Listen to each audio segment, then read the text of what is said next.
আসসালামু আলাইকুম বন্ধুরা, কেমন আছেন আপনারা সবাই? আশা করি ভালো আছেন। আমাদের বাংলাদেশের মানুষ তেমন ভালো নেই, অনেক কষ্টে আছে, যেমন আমাদের মতো সাধারণ মানুষ।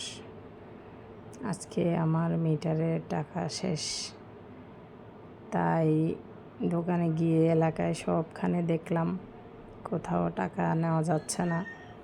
পরে চট্টগ্রাম বিবিরহাট বিদ্যুৎ অফিসে চলে গেলাম। সেখানে গিয়ে এত বেশি ভিড় দেখে আমার মাথা ঘুরিয়ে উঠছে। তো আপনারা সবাই কেমন আছেন? ভিডিওটা আসলে একটু টেনে টেনে দেখাচ্ছি আপনাদেরকে, সব না দেখালে আপনারা বুঝবেন না। আর পুরো ভিডিওটা যদি একটু দ্রুত করে না দেখাই তাহলে ভিডিওটা অনেক লম্বা হয়ে যাবে। সেই জন্য অনেক কষ্টের পর 4 ঘন্টা সিরিয়াল ধরে থাকার পরে গিয়ে অফিসের সামনে আসলাম। এসে মিটারে টাকা ঢুকাইতে শেষ পর্যন্ত সফল হয়েছি।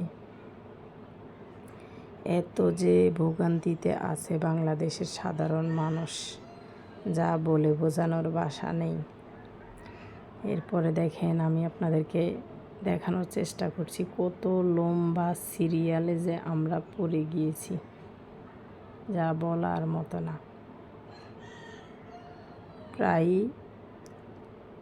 মনে হচ্ছিল ওইখানে 5,000 মানুষেরও বেশি ভিড়, এত লম্বা ভিড়। দেখেন, এইগুলো হচ্ছে বাইরের চিত্র। আস্তে আস্তে আমি বের হয়ে যাচ্ছি। বাইরে তো মনে হয় লাখের উপরে মানুষের ভিড়। এত লম্বা ভিড় ওরা কোনো মতেই সামাল দিতে পারছে না।